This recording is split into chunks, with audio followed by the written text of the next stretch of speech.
भाग 1 इतिहास। भारत का इतिहास।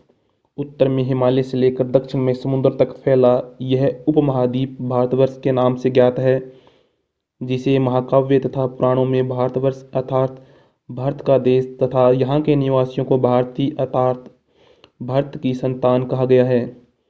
यूनानियों ने भारत को इंडिया तथा मध्यकालीन मुस्लिम इतिहासकारों ने हिंद अथवा हिंदुस्तान के नाम से संबोधित किया है। भारतीय इतिहास को अध्ययन की सुविधा के लिए 3 भागों में बांटा गया है: प्राचीन भारत, मध्यकालीन भारत एवं आधुनिक भारत। प्राचीन भारत। एक, प्राचीन भारतीय इतिहास के स्रोत। प्राचीन भारतीय इतिहास के विषय में जानकारी मुख्यतः 4 स्रोतों से प्राप्त होती है। 1. धर्म ग्रंथ, 2. ऐतिहासिक ग्रंथ, 3. विदेशियों का विवरण और 4. पुरातत्व संबंधी साक्ष्य। धर्म ग्रंथ एवं ऐतिहासिक ग्रंथ से मिलने वाली महत्वपूर्ण जानकारी। भारत का सर्वप्राचीन धर्म ग्रंथ वेद है, जिसके संकलनकर्ता महर्षि कृष्ण देवपायन वेदव्यास को माना जाता है। वेद 4 हैं: ऋग्वेद, यजुर्वेद, सामवेद और अथर्ववेद। सबसे पहले है ऋग्वेद। रचनाओं के क्रमबद्ध ज्ञान के संग्रह को ऋग्वेद कहा जाता है।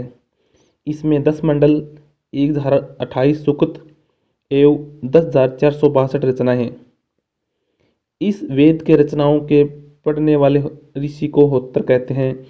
इस वेद से आर्य के राजनीति प्रणाली एवं इतिहास के बारे में जानकारी मिलती है।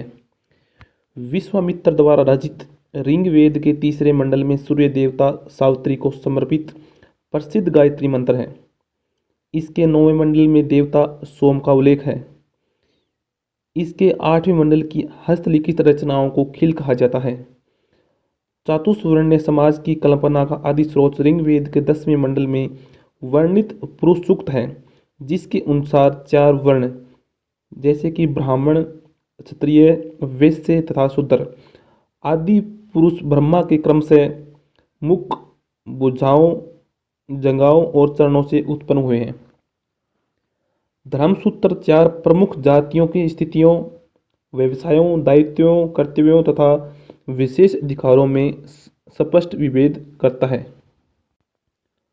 वामनावतार के 3 पगों के आख्यान का प्राचीनतम स्रोत ऋग्वेद है।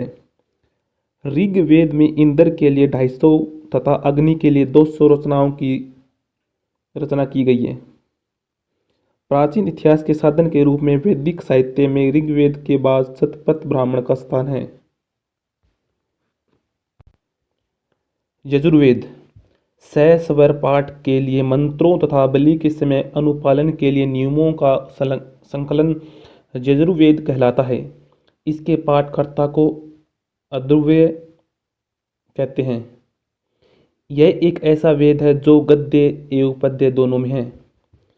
सामवेद यह गाई जा सकने वाली रचनाओं का संकलन है। इसके पाठकर्ता को उदात्तर कहते हैं।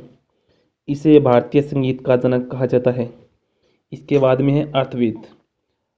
अर्थवा ऋषि द्वारा रचित इस वेद में रोग निवारण, तंत्र मंत्र, जादू टोना, साप, वंशीकरण, आशीर्वाद, स्तुति, औषधि, अनुसंधान, विवाह, प्रेम, राजक्रम, मातृभूमि, महामत्य आदि विविध विषयों से संबंध मंत्र तथा सामान्य मनुष्यों के विचारों, विश्वासों, अंधविश्वासों इत्यादि का वर्णन है। अर्थवेद कन्याओं के जन्म की निंदा करता है। इसमें सभा एवं समिति को प्रजापति की 2 पुत्रियां कहा गया है। सबसे प्राचीन वेद ऋग्वेद तथा सबसे बाद का वेद अर्थवेद है। वेदों को भली भांति समझने के लिए 6 वेदांगों की रचना हुई है। ये हैं शिक्षा, ज्योतिष, कल्प, व्याकरण, निरुक्त तथा छंद। भारतीय ऐतिहासिक कथाओं का सबसे अच्छा क्रमबद्ध विवरण पुराणों में मिलता है। इसके रचयिता लोमहर्ष अथवा इसके पुत्र उग्रश्रवा माने जाते हैं। इसकी संख्या 18 है, जिनमें से केवल 5 मत्स्य, वायु, विष्णु, ब्राह्मण एवं भागवत में ही राजाओं की वंशावली पाई जाती है। नोट: पुराणों में मत्स्य पुराण सबसे प्राचीन एवं प्रमाणिक है। अधिकतर पुराण सरल संस्कृत श्लोक में लिखे गए हैं। स्त्रियां तथा शूद्र जिन्हें वेद पढ़ने की अनुमति नहीं थी वे भी पुराण सुन सकते थे। पुराणों का पाठ पुजारी मंदिरों में क्या करते थे? स्त्री की सर्वाधिक गिरी हुई स्थिति मैत्रेयनी संहिता से प्राप्त होती है, जिसमें जुआ और श्राप की भांति स्त्री को पुरुष का तीसरा मुख्य दोष बताया गया है। शतपथ ब्राह्मण में स्त्री को पुरुष का अर्धांगिनी कहा गया है। स्मृति ग्रंथों में सबसे प्राचीन एवं प्रमाणिक मनुस्मृति मानी जाती है। यह शुंग काल का मानक ग्रंथ है।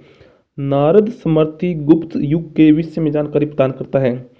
जातक में बुद्ध की पूर्व जन्म की कहानी वर्णित है। हीनयान का प्रमुख ग्रंथ कथा वस्तु है, जिसमें महात्मा बुद्ध का जीवन चरित्र अनेक कथानकों के साथ वर्णित है। जैन साहित्य को आगम कहा जाता है। जैन धर्म का प्रारंभिक इतिहास कल्पसूत्र से ज्ञात होता है। जैन ग्रंथ भगवती सूत्र में महावीर के जीवन कृत्यों अथवा अन्य समकालिकों के साथ उनके संबंधों का विवरण मिलता है। अर्थशास्त्र के लेखक चाणक्य यानी कि कौटिल्य या विष्णुगुप्त है। यह 15 अधिकरणों एवं 180 प्रकरणों में विभाजित है। इससे मौर्यकालीन इतिहास की जानकारी प्राप्त होती है। संस्कृत साहित्य में ऐतिहासिक घटनाओं को क्रमबद्ध लिखने का सर्वप्रथम प्रयास कल्हण के द्वारा किया गया। कल्हण द्वारा रचित राजतरिगणी है, जिसका संबंध कश्मीर के इतिहास से है।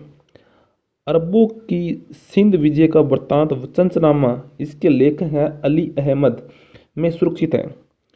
अष्टधाई संस्कृत भाषा व्याकरण की प्रथम पुस्तक के लेखक पाणिनि हैं। इससे मौर्य के पहले का इतिहास तथा मौर्य युगीन राजनीतिक अवस्था की जानकारी प्राप्त होती है।